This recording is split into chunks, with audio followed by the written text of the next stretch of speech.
Chapter 314, The Sly Louds Part 2. Part 2, Tide of Terror. Team Thievius Racoonus was on their way to Wales. Bentley made some modifications to the Cooper van and made it bigger for them all to fit in. Brittany, so our first member of the Fiendish Five is in Wales. Bentley, that's right Brittany. Sly, our first member of the Fiendish Five is Sir Raleigh the Frog. Brittany, he looks like a man that belongs in the lap of luxury. Lana, that's for sure. Sly, yes. Raleigh's background revealed that as a young man, he was a hot-tempered frog that grew bored of his life of luxury and privilege. On a whim he tried his hand at piracy and found it to his liking. He quickly became addicted to crime and was brought into the Fiendish Five as their chief machinist and mechanic. He is stationed in the soggy coast of the Isle of Wrath in the middle of the perilous Welsh Triangle. Brittany, then that's where we're headed. Watch out Raleigh. We're coming for you. They arrived in the Isle of Wrath and it was raining a lot. Brittany, it sure is raining. Lucy, it sure is. Brittany, I also have a strong feeling that there are pages from the Thievius Racoonus here all over the island. Sly, I have a feeling you're right Brittany. Let's go. Lainey, let's also keep our eyes peeled for them. There are bound to be in safes here. Lana, I have a feeling you're right sis. Sakura, let's follow Sly. They followed Sly and found a safe. Lainey cracked it and found a page just as she surmised. Lainey, just as I thought. Lana, good work sis. Sly, let's go. Sly left a calling card in the safe.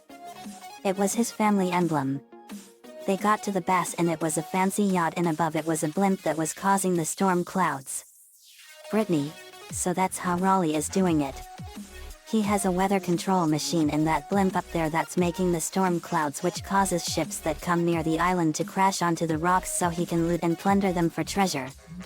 Sakura, very clever. Lana, yeah.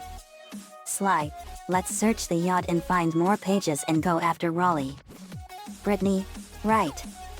They searched every part of the yacht and pounded all of Raleigh's henchmen and found more pages. Then they went into the blimp and faced Raleigh himself. Raleigh, oh how delightful. We have guests. The only thing is, I hate unexpected guests.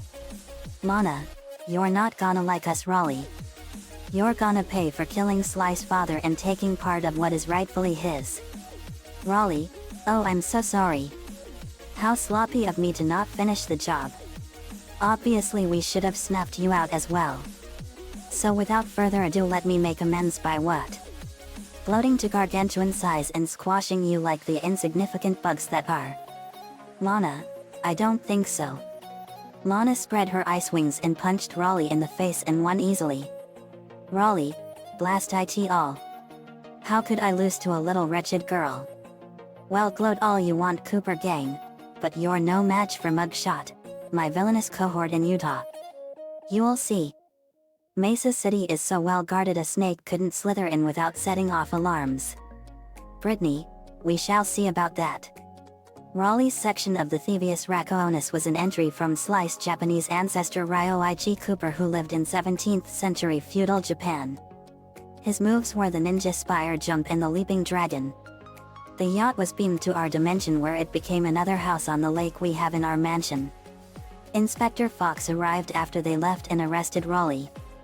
He was sentenced to life with a minimum of 50 years for his crimes and was ordered to pay £80 million in restitution. With the storm machine out of commission, boats found themselves on the water again and the mystery of the Welsh Triangle faded from memory. Team Thievius Racoonus spent a few days in Great Britain and did some sightseeing and returned back to Paris for the next heist. Brittany, well guys. 1 down 4 to go. I have a feeling that Mugshot is gonna be tough. Sly, me too Brittany. Continues in part 3.